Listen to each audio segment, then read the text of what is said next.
कितना द्वेष है प्रधानमंत्री की जाति से। उनको तेलिया बोला जा रहा है पूरा सोशल मीडिया पर, जूतों चप्पल से मारा जा रहा है जैसे अपने, और दूसरों को ये कहते हैं कि जातिवादी हैं। जब इनकी ताकत है कि ये दुष्प्रचार बहुत मजबूती से फैलाते हैं और न्याय को बहुत खूबसूरती से दबा डालते हैं। मैं बहुजन समाज के लोगों से यही कहूँगा कि जो इस तरह के चैनल हैं हमारे साथियों की जो आवाज़ें हैं उनको और मजबूत करिए। आप अभिनव पांडे के चक्कर में मत पड़िए, आप ललन टॉप के चक्कर में मत पड़िए, आप किसी टॉप के चक्कर में मत पड़िए। आप अपनी ज़मीन से जुड़े रहिए, चाहे वो बामसेफ टीवी हो या फिर कोई भी चैनल हो, उनको देखिए, सुनिए, समझिए। 19 तारीख को यूजीसी पर बड़ा फैसला सुप्रीम कोर्ट से आने वाला है।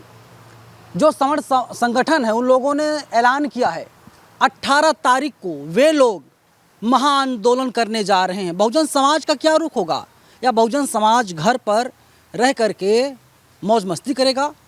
सर क्या कुछ कहेंगे आप? 19 तारीख को फैसला आने वाला है। जी, अभी आपने बताया कि 18 तारीख को उन्होंने प्लान किया है कि वो कोई प्रदर्शन करेंगे। तो देखिए, एक तरह से ये ना जो 19 को फैसला आने वाला है उस पर एक दबाव या एक मैंने अपनी मसल पावर को दिखाने का एक प्रयास है। तो मुझे लगता है कि जो भी वो प्लान कर रहे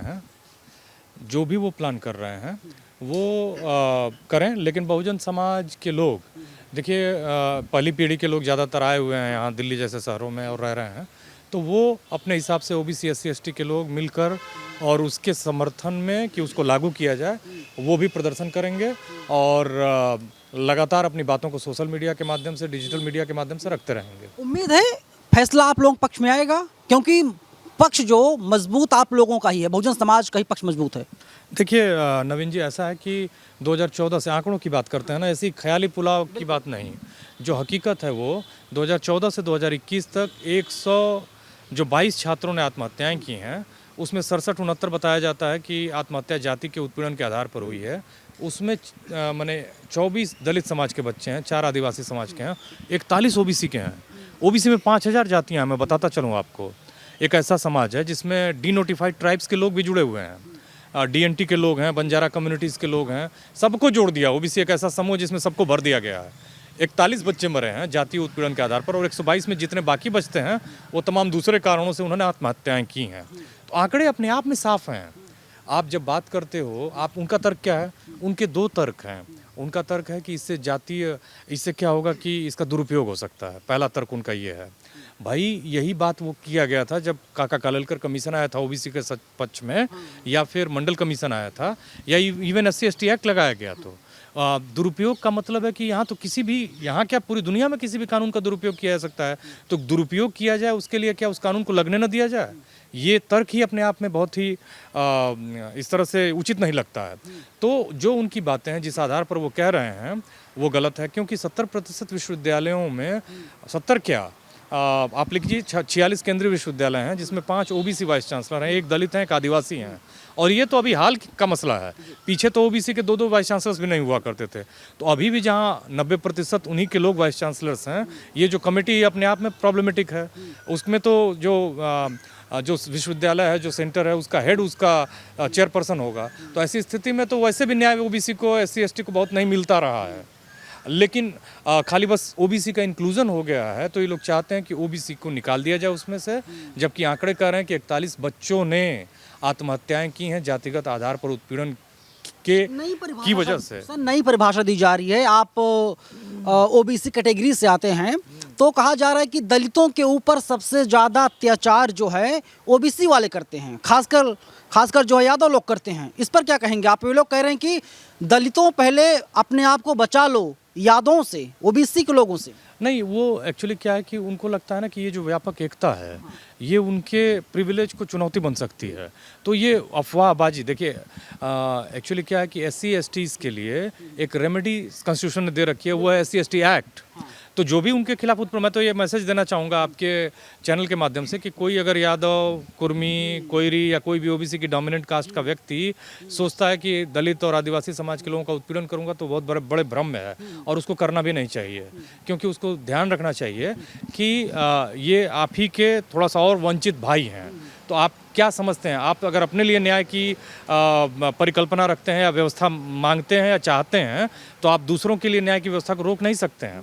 तो पहले तो ये बात ही गलत है, उस एकता को तोड़ने का प्रयास है। क्योंकि आज ये ओबीसी को एससी से लड़ाएंगे, फिर एससी में कहेंगे कि नहीं जाटा और महार जो है उनका हिस्सा खा जा रहे हैं हम। तो ये इनका नैरेटिव है। देखिए, ये सामाजिक न्याय को इस देश में स्थापित नहीं होने देना चाहते हैं, क्योंकि इनको मालूम है कि उसकी स्थापना से इनका प्रिविलेज चला जाएगा। इनका जो बिजनेस पे, व्यापार पे, जुडिशरी पे, कार्यपालिका पे, विधायिका पे जो इनका 4-4 गुना रिप्रेजेंटेशन है, वो खत्म हो जाएगा। सर, अभी आपने देखा कि नरेंद्र मोदी और अमित शाह का फोटो है, पोस्टर है, जूतों और चप्पलों से मारा पीटा जा रहा है। और कौन से लोग हैं? वही ठाकुर ब्राह्मण बनिया लाला हैं। लेकिन कोई कार्रवाई नहीं, कोई गिरफ्तारी नहीं, कोई एफआईआर नहीं, कोई एक्शन नहीं। देखिए नवीन जी, ऐसा है कि अभी हम लोगों को मालूम चला कि कितना द्वेष है प्रधानमंत्री की जाति से। उनको तेलिया बोला जा रहा है पूरा सोशल मीडिया पर, जूतों चप्पल से मारा जा रहा है, जैसे आपने चर्चा की।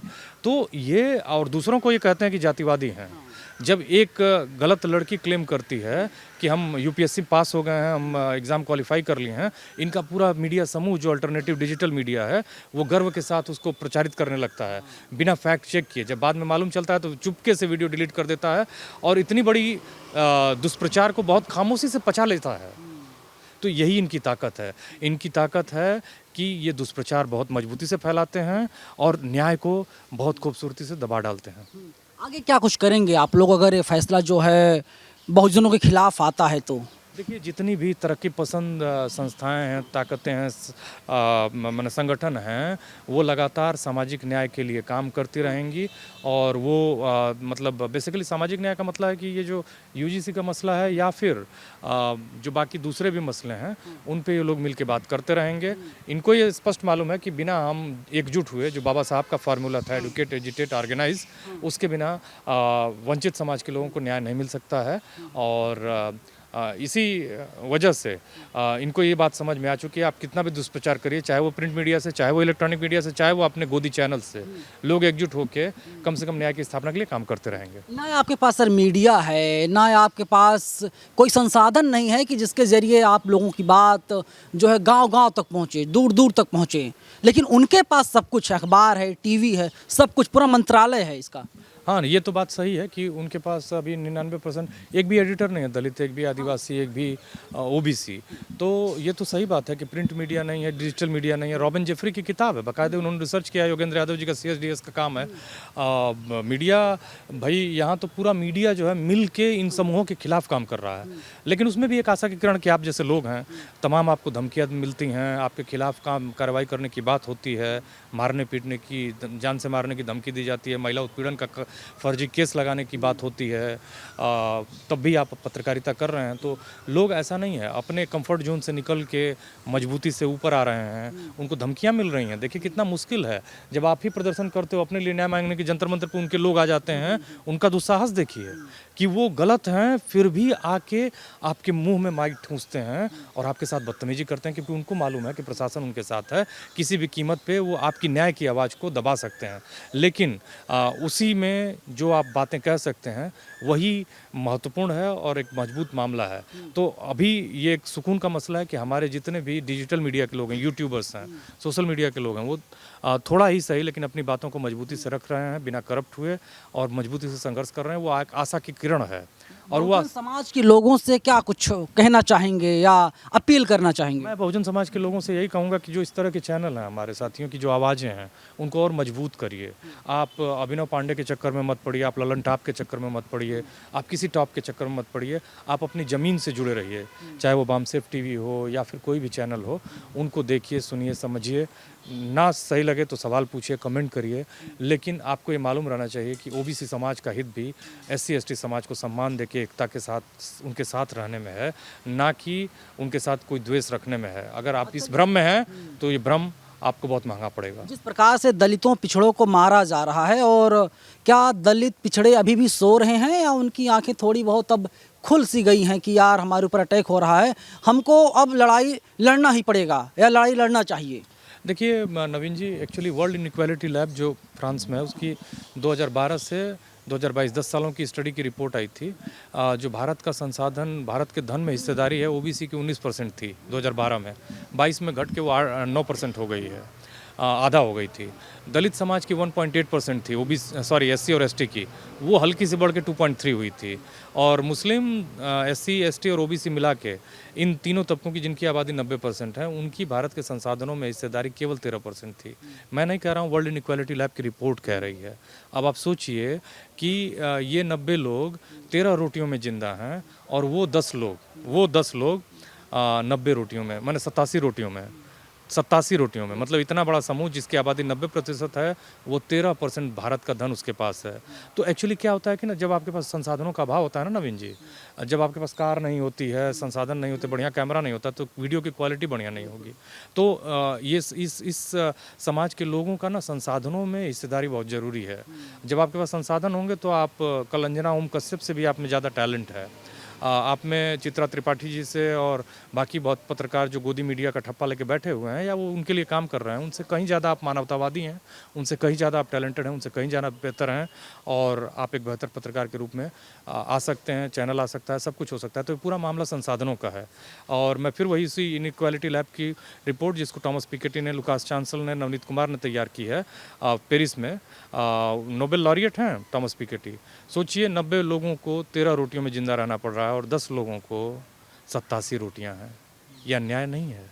आप सोचिए मन से, आपके शरीर का खून जो है वो जोर जोर से आपके शरीर में दौड़ने लगेगा, क्योंकि ये पूरा का पूरा अन्याय है। अगर आपको संसाधन नहीं मिल रहे हैं तो उसमें आपके भाग्य की दिक्कत नहीं है, आपको मंदिर जाने की ज़रूरत नहीं है, आपको जंतर मंतर आने की ज़रूरत है, आपको अपने हिस्सेदारी के लिए संघर्ष करने की ज़रूरत है, आपको बाबा साहब भीमराव अम्बेडकर के लिए जोर से जय भीम बोलने की ज़रूरत है। धन्यवाद। चलिए 19 तारीख को अदालत जो है फैसला सुनाएगी, क्या फैसला आएगा अदालत का वो 19 तारीख को ही पता चलेगा। फिलहाल पूरी बातचीत पर कमेंट बॉक्स में आप लोग अपनी राय ज़रूर लिखिएगा। कैमरा पर्सन अमित के साथ मैं नवीन कुमार नंदन, बाम सेफ न्यूज़, दिल्ली।